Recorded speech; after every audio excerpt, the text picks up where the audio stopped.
بسم اللہ الرحمن الرحیم مولاي صلی وسلم دائما ابدا علی حبیبک خیر الخلق کلہم محمد ذکرہ روح لانفسنا محمد شکرہ فرد علی الامم۔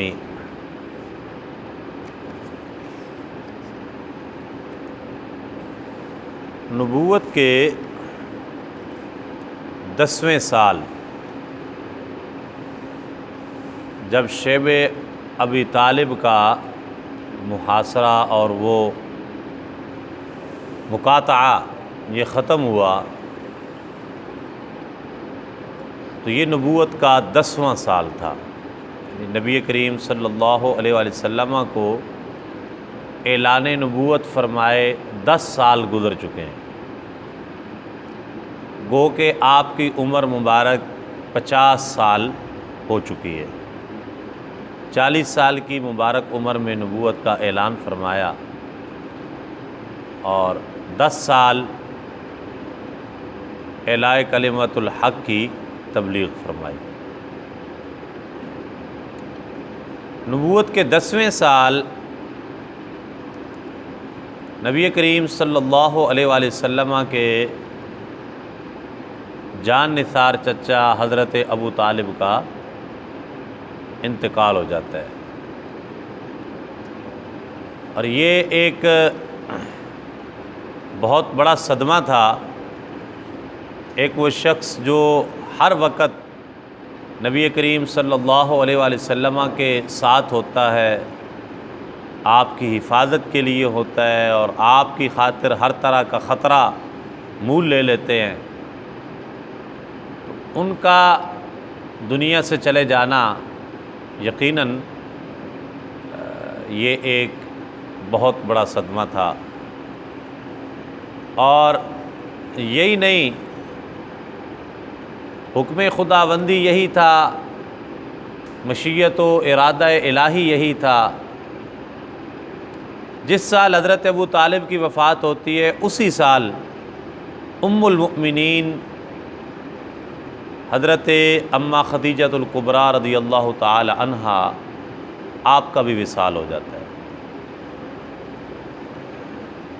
دونوں ہستیاں ایسی کہ جو نبی پاک صلی اللہ علیہ وسلم پہ اپنی جان قربان کرنے والی ہیں، اور ہر معاملہ میں نبی کریم صلی اللہ علیہ وآلہ وسلم سے وفا کرنے والی ہیں، انتہائی مخلص، انتہائی محبت کرنے والے، جان نثار، اور آپ کے مشن میں آپ کے ساتھی، معاون، مددگار۔ جب ان دونوں کا وصال ہو جاتا ہے، نبی کریم صلی اللہ علیہ وآلہ وسلم نے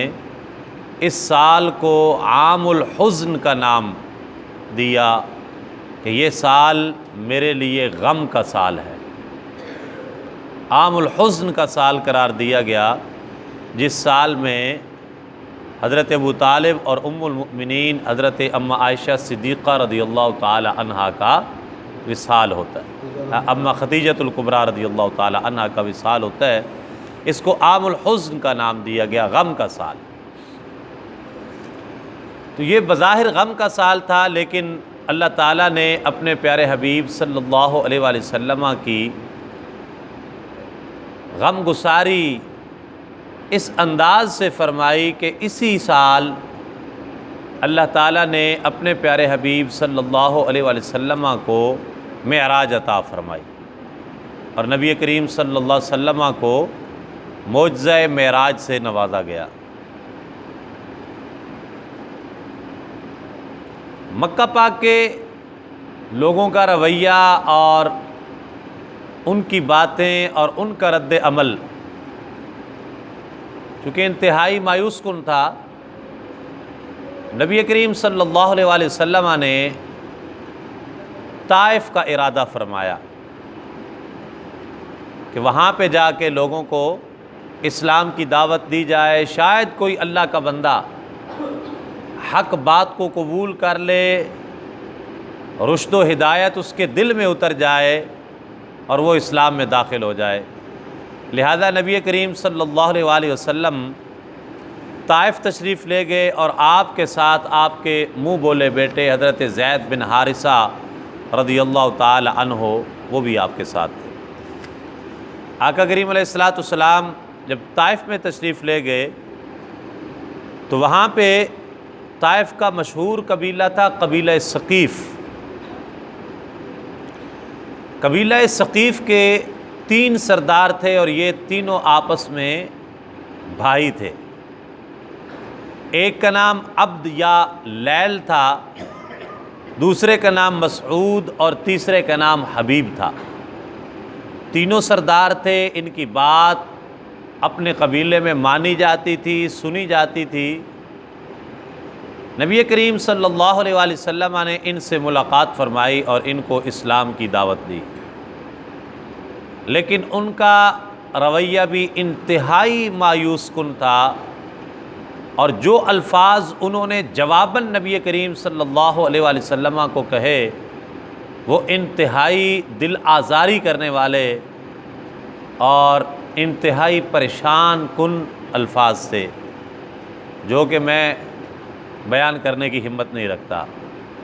آخر میں کہنے لگے کہ اخرج من بلدنا، ہمارے شہر سے نکل جائیے، آپ یہاں پہ کیوں آئے ہیں؟ نہ صرف یہ کہ نبی کریم صلی اللہ علیہ وآلہ وسلم کو طائف سے نکلنے کا کہا، بلکہ اوباش اور آوارہ لڑکوں کو آپ کے پیچھے لگا دیا، جو کہ نبی کریم صلی اللہ علیہ وآلہ وسلم پر آوازیں کس رہے تھے، ببتیاں اور جملے بول رہے تھے، اور طرح طرح کی اذیتوں کا سامان کر رہے تھے۔ اور جب زبانی تکلیف دے کے بھی ان کا جی نہ بھرا تو نبی کریم صلی اللہ علیہ وآلہ وسلم پہ سنگ باری شروع کی، پتھر مارنے شروع کیے، اور حتیٰ کہ آقا کریم صلی اللہ علیہ وسلم کا مبارک بدن جو ہے وہ لہو لہان ہو جاتا ہے۔ حضور علیہ الصلوۃ والسلام تشریف لے کے جا رہے ہیں، راستے میں انگوروں کا ایک باغ آتا ہے۔ یہ 2 بھائی تھے، عتبہ اور شیبہ، ان کا یہ انگوروں کا باغ تھا۔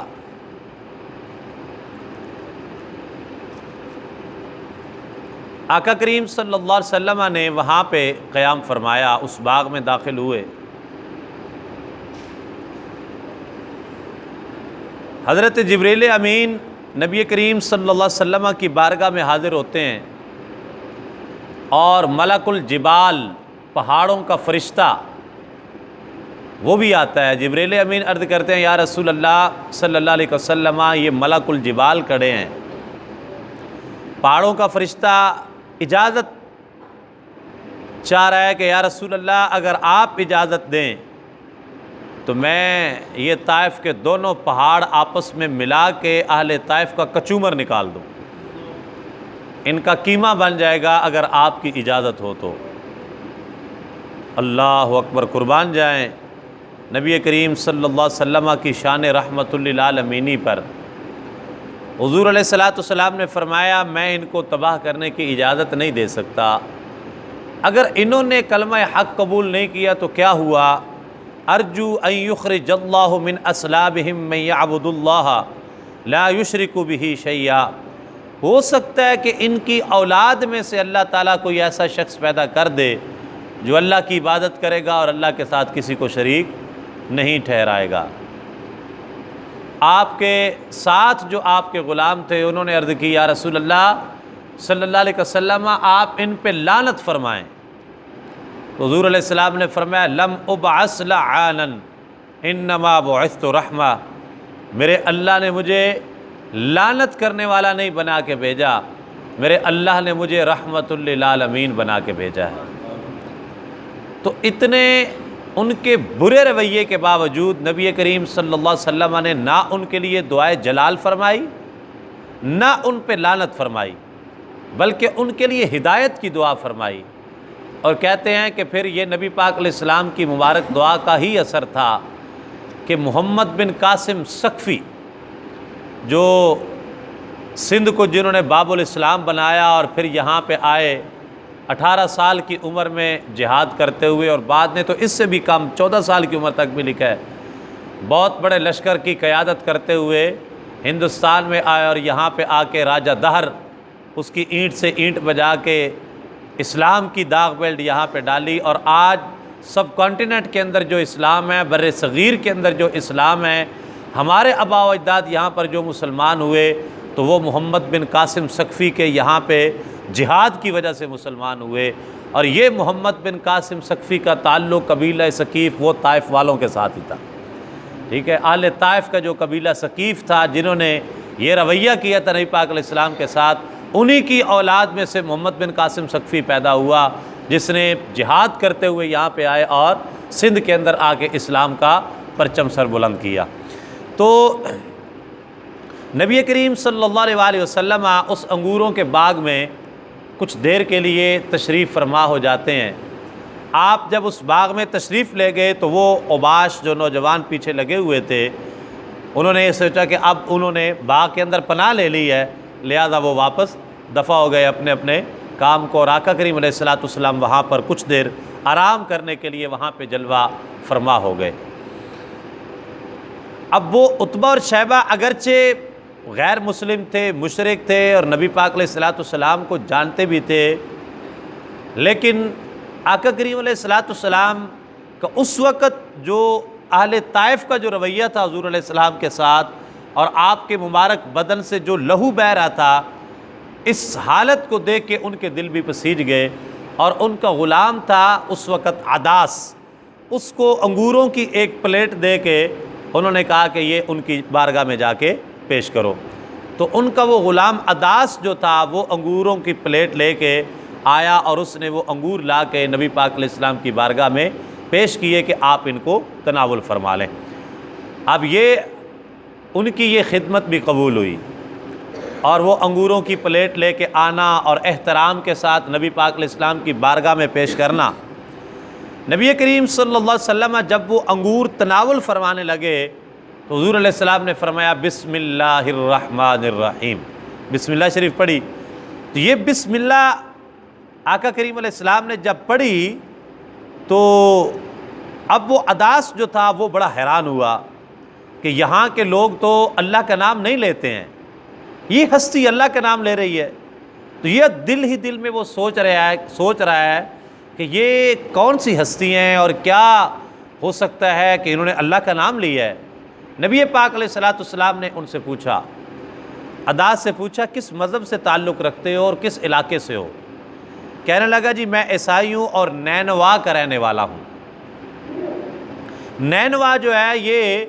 حضرت یونس علیہ الصلوۃ والسلام کا علاقہ تھا جہاں پہ آپ تشریف لائے تھے، آپ مبعوث ہوئے تھے۔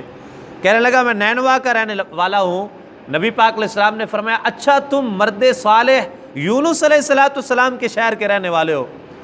اب جب اس نے یہ بات سنی تو پہلے ہی وہ شش و پنج میں مبتلا تھا، حیران تھا کہ اللہ کا نام لینے والا یہاں پہ کون سی نیک ہستی ہے، اور جب نبی پاک علیہ السلام نے حضرت یونس علیہ السلام کو اس کو حوالہ دیا تو وہ اور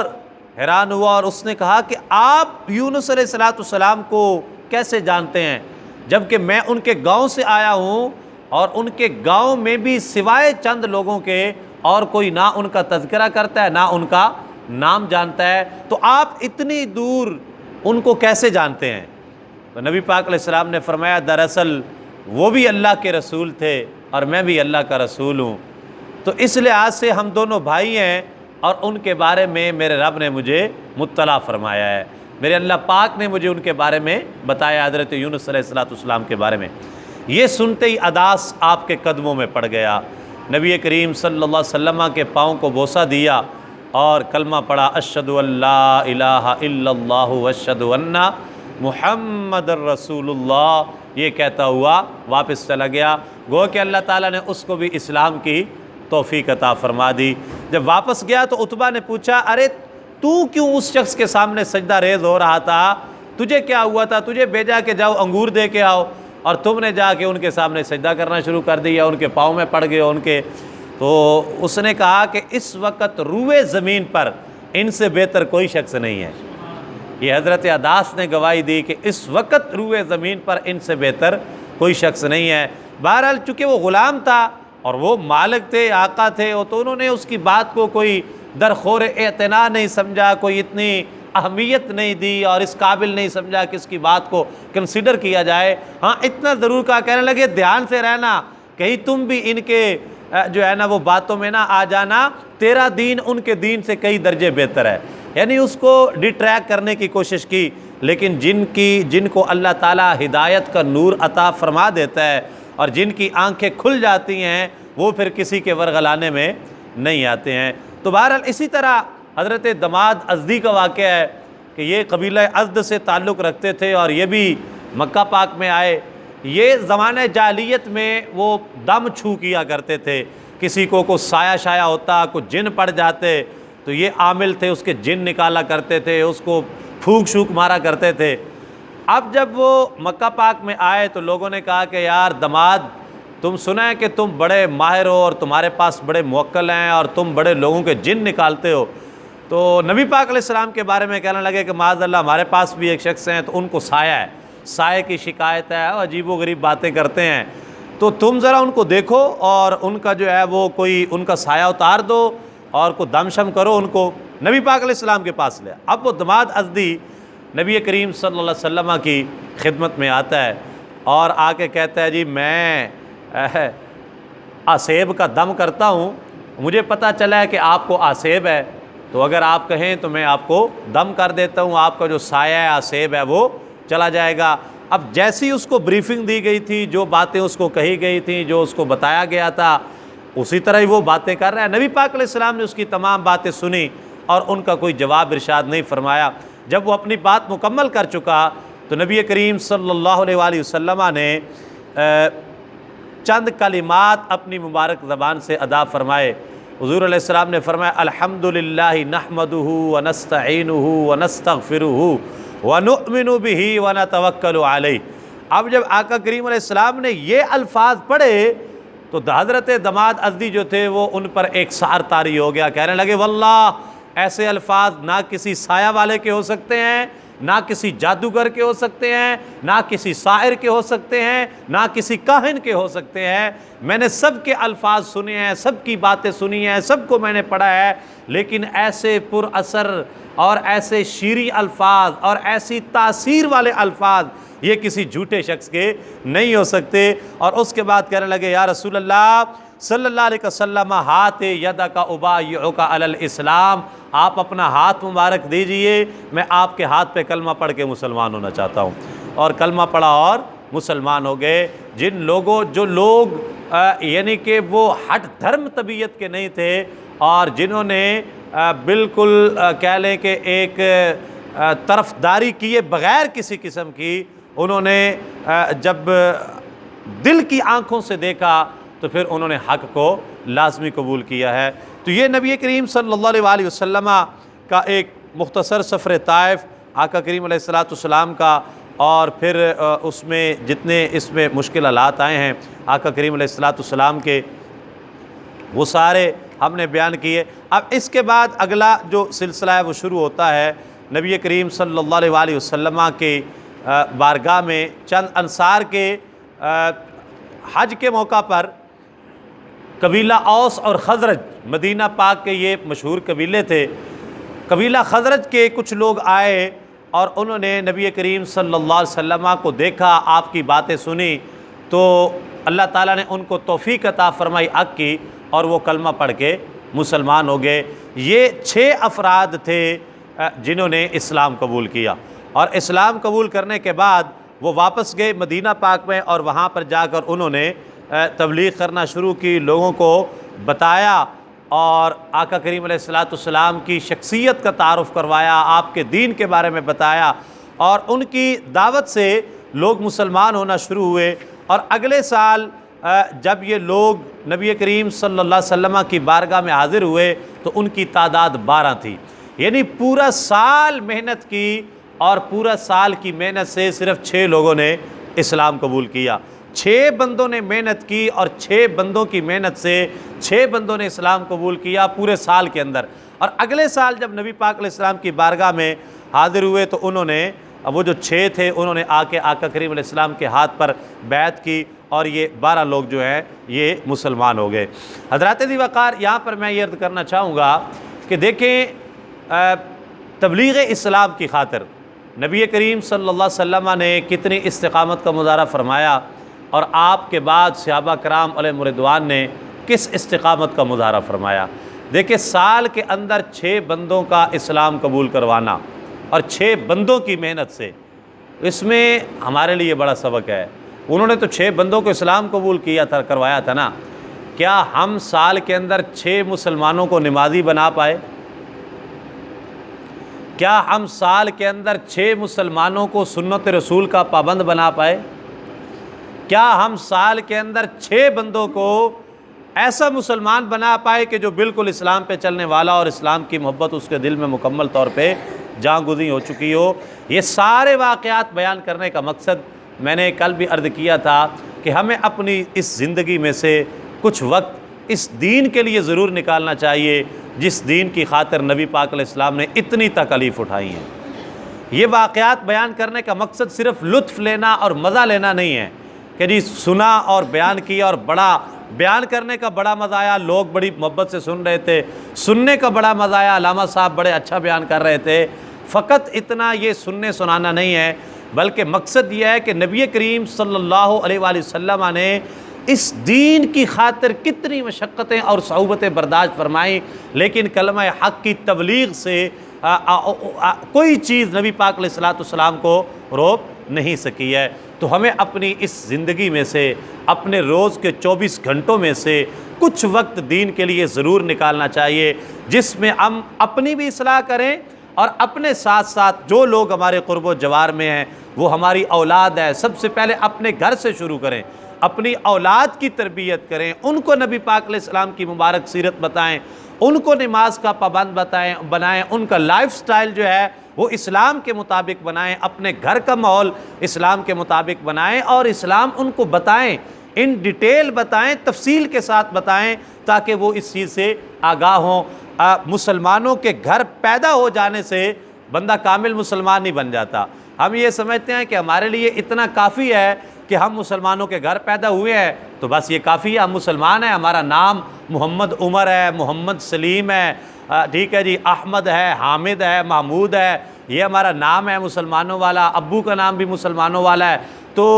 ہماری مسجد میں اذان بھی ہوتی ہے اور ہم کبھی کبھار نماز بھی پڑھتے ہیں، تو اتنا مسلمان ہونا کافی ہوتا ہے، بس یہ کافی ہے۔ تو اتنا مسلمان ہونا کافی نہیں ہے۔ مسلمان کا مطلب یہ ہے یا ایھا الذین آمنوا ادخلوا فی السلم کافہ، اے ایمان والو اسلام کے اندر پورے داخل ہو جاؤ۔ نبی پاک علیہ السلام ایک پورا سسٹم آف لائف ہمیں عطا کر کے گئے ہیں۔ زندگی کا کوئی ایسا شعبہ نہیں ہے جہاں پہ دین اسلام ہماری تربیت نہ کرتا ہو، جہاں پہ ہمیں نبی پاک علیہ السلام کی سنت نظر نہ آتی ہو۔ یار جو دین آپ کو پانی پینے کے انداز بھی بتائے اور بیت الخلاء میں بیٹھنے کا طریقہ بھی بتائے، آپ کو بڑے سے گفتگو کا سلیقہ بھی بتائے اور چھوٹوں سے محبت کا انداز بھی سکھائے، اس دین جیسا کامل دین کون سا ہو سکتا ہے؟ لہذا ہمیں بھی اس دین کی خاطر محنت، جد و جہد اور کوشش کرنی چاہیے۔ ہو سکتا ہے اپنی زندگی میں ہم اگر 60 سالہ زندگی ہے، 60 نہیں تو 60 سالوں میں کچھ 6 بندے ہی ایسے تیار کر دیں جو اسلام پہ بالکل پابندی کے ساتھ چلنے والے ہوں۔ اللہ تعالیٰ مجھے آپ کو عمل کی توفیق عطا فرمائے۔ وما علیہ الا البلاغ المبین۔